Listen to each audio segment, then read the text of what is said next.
Ask me if I give a fuck about that. Recently I just don't give a fuck about that. Ask me if I give a fuck about it this. Ask me if I give a fuck about it this. Assalamualaikum warahmatullahi wabarakatuh. Bertemu lagi dengan saya. Di video kali ini saya akan menjelaskan mengenai pengertian baik dan buruk menurut beberapa aliran. Menurut sejarah, akhlak tasawuf merupakan pemandu perjalanan hidup umat manusia agar selamat di dunia maupun di akhirat. Akhlak tasawuf merupakan salah satu hasanah intelektual muslim yang kedatangannya hingga saat ini semakin dirasakan. Tidak diragukan jika misi utama Nabi Muhammad SAW adalah untuk menyempurnakan akhlak yang mulia, dan sejarah juga mencatat bahwa faktor pendorong keberhasilan dakwah beliau antara lain karena dorongan akhlaknya yang utama. Melihat utamanya akhlak tasawuf di dalam kehidupan ini, tidaklah menjadi heran juga akhlak tasawuf ditentukan sebagai mata kuliah yang wajib diikuti oleh para mahasiswa dan mahasiswi sebagai salah satu upaya untuk menanggulangi keterpurukan moral yang tengah melanda bangsa ini dari berbagai kalangan. Yang pertama yaitu pengertian baik dan buruk. Lois Ma'ruf dalam kitabnya Munjid mengatakan bahwa yang disebut baik adalah sesuatu yang telah mencapai kesempurnaan. Baik atau kebaikan merupakan sesuatu yang berhubungan dengan leluhur, bermanfaat, menyenangkan, dan disukai manusia.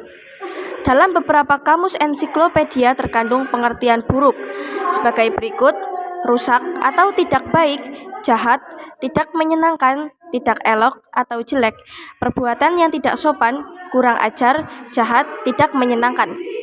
Setiap ada pengertian baik, ada pula pengertian buruk. Dalam mendeskripsikan baik dan buruk, setiap orang berbeda-beda. Dari beberapa definisi di atas, pengertian baik dan buruk itu relatif karena bergantung pada pandangan dan penilaian masing-masing. Yang selanjutnya yaitu konsep baik dan buruk. Yang pertama, aliran hedonisme. Hedonis berasal dari bahasa Yunani, hedone, yang berarti kesenangan atau kenikmatan.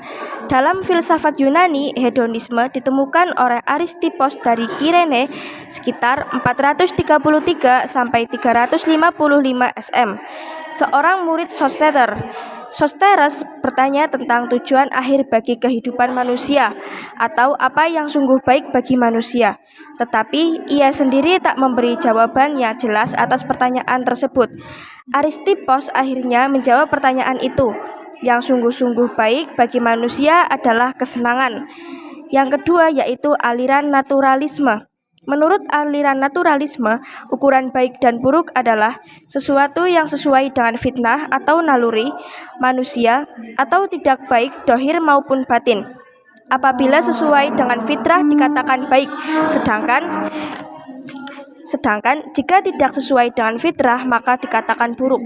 Aliran ini menganggap bahwa kebahagiaan yang menjadi tujuan setiap manusia didapat dengan jalan memenuhi panggilan natur atau kejadian manusia itu sendiri. Itulah sebabnya aliran itu disebut naturalisme. Yang ketiga yaitu aliran idealisme. Wujud yang paling dalam dari kenyataan atau hakikat adalah kerohanian. Seseorang berbuat baik pada dasarnya bukan karena anjuran orang lain, melainkan berdasarkan pada kemauan sendiri. Sekalipun diancam dan dicela orang lain, perbuatan baik itu dijalankan karena adanya kewajiban yang ada di dalam nurani manusia.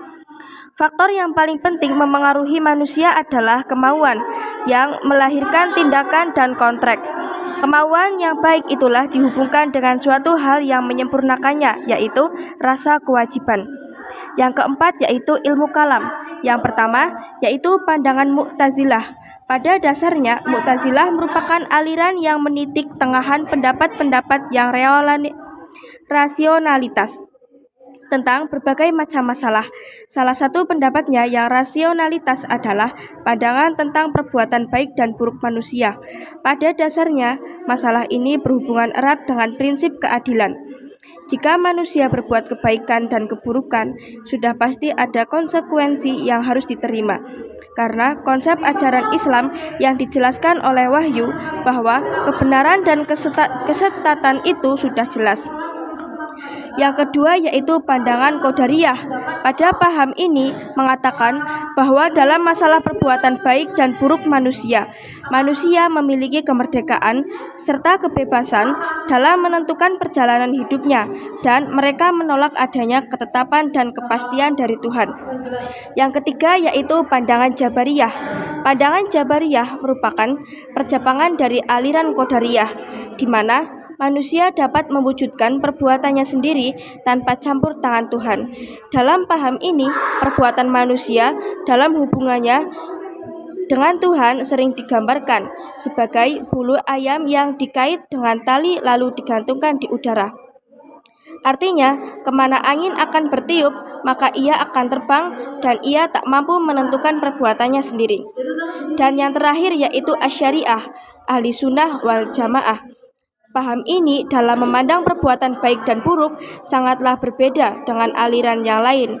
Suatu perbuatan menurut Asy'ariyah dikatakan baik apabila yang dihukumi syariat adalah baik dan dikatakan buruk jika dikatakan oleh syariat adalah buruk. Yang kelima yaitu tasawuf. Penentuan baik dan buruk merupakan tasawuf harus didasarkan pada petunjuk yang telah ada yaitu Al-Quran dan Al-Hadis. Suatu perbuatan dikatakan baik jika menurut Al-Quran dan Al-Hadis dianjurkan atau sesuai dengan kehendak Allah Subhanahu wa Ta'ala. Sedangkan suatu perbuatan dikatakan buruk jika menentukan Al-Quran dan Al-Hadis tidak dianjurkan atau tidak sesuai dengan kehendak Tuhan. Jadi kesimpulannya yaitu sifat baik dan buruk yang ada pada diri seseorang atau lebih dikenal dengan akhlak al-karimah dan akhlak al-mazmumah. Akhlak al-karimah ialah suatu sikap yang luhur, bermanfaat, menyenangkan, dan disukai manusia. Sedangkan akhlak al-mazmumah ialah suatu sikap yang berlawanan dengan akhlak al-karimah. Dalam menentukan konsep baik dan buruk, terdapat banyak aliran-aliran yang mengetahui, di antaranya adalah hedonisme, naturalisme, idealisme, ilmu kalam, dan tasawuf. Sekian materi yang dapat saya sampaikan, semoga bermanfaat. Wassalamualaikum warahmatullahi wabarakatuh.